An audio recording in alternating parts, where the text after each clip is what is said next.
Ce matin, on est à Cachan et on va faire du stand-up dans le cadre de la campagne de François Hollande. Le stand-up, c'est une opération politique nouvelle, c'est une réappropriation de l'espace public par le politique, c'est-à-dire qu'on va monter un stand avec les mots-clés de la campagne, et puis Arnaud Montebourg va prendre la parole et va développer le programme du candidat. Et au fur et à mesure, les gens vont venir s'agréger, vont pouvoir échanger avec Arnaud Montebourg, poser leurs questions, et qu'il y ait une vraie interaction entre les responsables politiques et les citoyens. Bonjour mademoiselle, Arnaud Montebourg, campagne de François Hollande. Bonjour madame.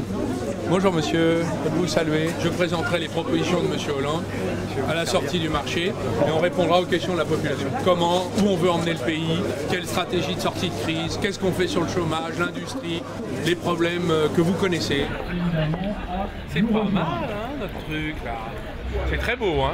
Tous les cadres politiques, les dirigeants politiques qui soutiennent François Hollande vont aller maintenant, pendant ces 4 dernières semaines, au contact de la population pour présenter les propositions politiques que François Hollande défend dans cette campagne.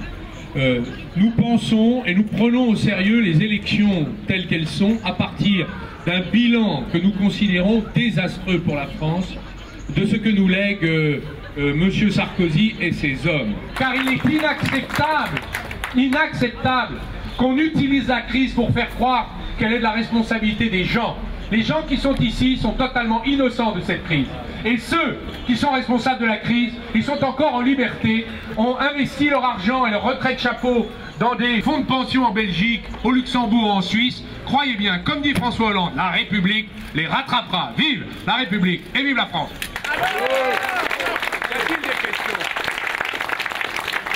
Y a-t-il des questions, mesdames et messieurs, je vous en prie. On est dans une commune, on n'est pas loin de Paris, et pourtant on commence à voir la désertification médicale, il y a des cabinets qui ferment, des médecins qui partent à la retraite qui ne sont pas remplacés, et avec un système d'urgence autour de nous, comme par exemple les urgences surchargées du Kremlin 17, je ne parle même pas des urgences surchargées d'Henri Mondor. Nous observons que la santé comme l'éducation sont les 2 grands services publics sur lesquels la République avait construit son unité, qui sont en train de se casser la figure car ils ont été abandonnés par le pouvoir. Notre choix est de réformer tout le système de la tarification hospitalière, de réembaucher dans un certain nombre d'établissements en difficulté des médecins, de trouver les moyens d'ailleurs de la remobilisation du personnel autour du secteur de la santé. Je pourrais vous parler de la désertification médicale dans les zones rurales ou dans certains quartiers urbains. La conséquence, c'est comme il n'y a plus de médecins, qu'on n'a jamais voulu rien demander aux médecins, eh bien c'est très simple, les gens se reportent sur l'hôpital car c'est tout ce qu'ils ont à la portée de leurs mains. Donc nous souhaitons de demander un effort national de solidarité aux médecins libéraux pour qu'eux-mêmes reprennent en charge en quelque sorte une partie du service public abandonné. Ça me réjouit qu'on puisse enfin dire à quelqu'un qui est un grand personnage du PS, qu'on puisse lui poser des questions directement, qu'il nous réponde et qu'il continue à soutenir François Hollande. Voilà.